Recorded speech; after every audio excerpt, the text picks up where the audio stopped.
Hello, I'm going to talk about my behavior change project, which was titled Increasing Compliance with Teacher Directive Using Differential Reinforcement of Alternate Behaviors, DRA. The participant that I used for this study was a 5-year-old female student with a pseudonym Bella. Bella is clinically diagnosed with an intellectual disability by the school psychologist. She's currently placed in a K-2 life skills and autistic support classroom where there are 2 other students with various disabilities. Myself, the classroom teacher, a full-time paraprofessional, and then an additional paraprofessional that comes in intermittently throughout the day.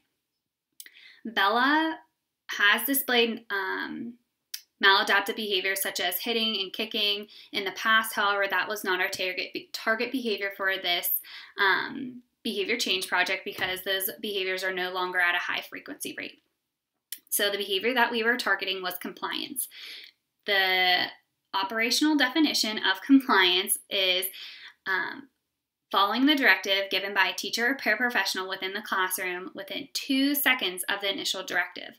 A non-compliant behavior was defined as any occurrence of saying no, or I don't want to, or no, you do it, or any variation of not following a one-step compliance.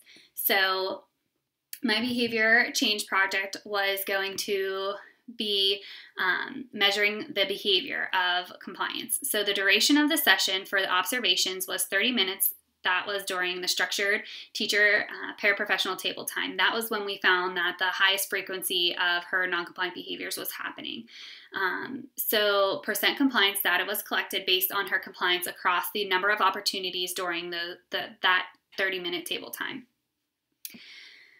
The experimental design that we used was a single subject reversal ABA design. So we collected the baseline data for 5 days. We introduced the intervention where Bella was taught daily in a standalone session the alternate behavior, asking for a break, and then the data was collected and the observation time was during the 30-minute structured table time after being introduced that alternate behavior of asking for a break for 5 days. The next phase of the treatment plan was the return to baseline, and then the final phase of the treatment was the implementation of the intervention.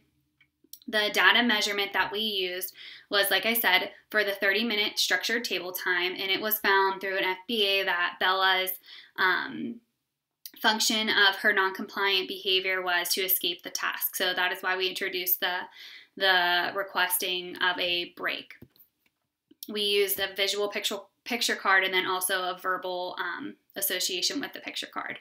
The data measurement that we used helped us collect the data, and we found that through the baseline, the mean was 54%, and then the first intervention phase was 73% compliance, and then the return to baseline was back to 57%, and then the return to the intervention phase 4 was at 76% compliance. So throughout our behavior change project, it was found that using the DRA to increase her compliance with the alternate behavior of requesting a break, it increased her compliance throughout the sessions.